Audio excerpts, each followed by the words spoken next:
ঠাকুরমশাই কি বুঝছেন?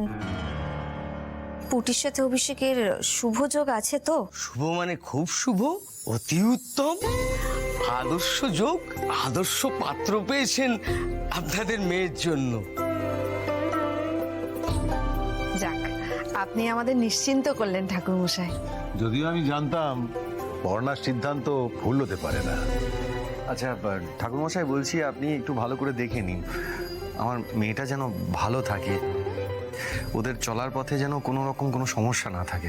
এই হচ্ছে বাবা, বারবার এক প্রশ্ন করবে, কোনো চিন্তা নেই, জেনেও শান্তি পাবে না। বাবারা সবসময় একটু মেয়েদেরকে নিয়ে কনসার্ন হয়। রুচি, তুই একদমই কথাটা ঠিক বলেছিস।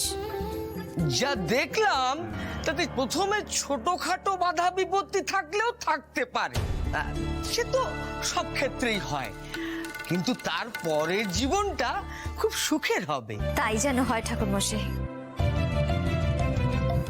তাহলে সামনে এবার একটা ভালো তারিখ দেখুন, মানে ভালো দিন দেখে আমরা ওদের 4 হাত এক করে দিই। হ্যাঁ, দেখছি দেখছি।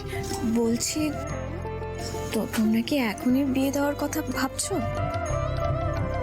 ও মা, কথা শোনো মেয়ে। আরে বাবা, শুভ কাজে দেরি করতে আছে নাকি? না না, ভাবতে অবাক লাগছে যে এই পুটিটাকে দেখেছিলাম এইটুকু পায়ে পায়ে ঘুরতে,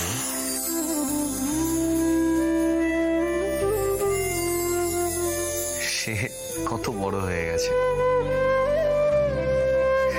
তার বিয়ের ডেট নাকি আমরা এখানে দাঁড়িয়ে ফাইনাল করছি।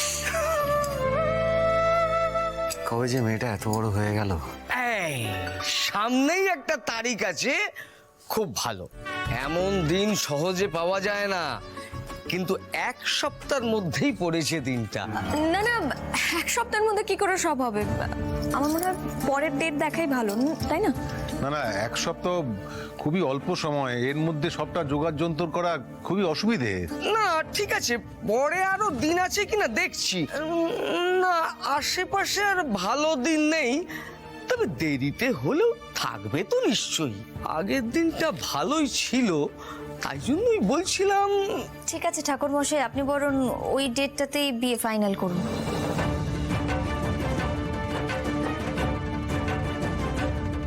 কিন্তু পর্ণা, এত কম সময়ের মধ্যে এত সব ব্যবস্থা করা তো খুব কঠিন।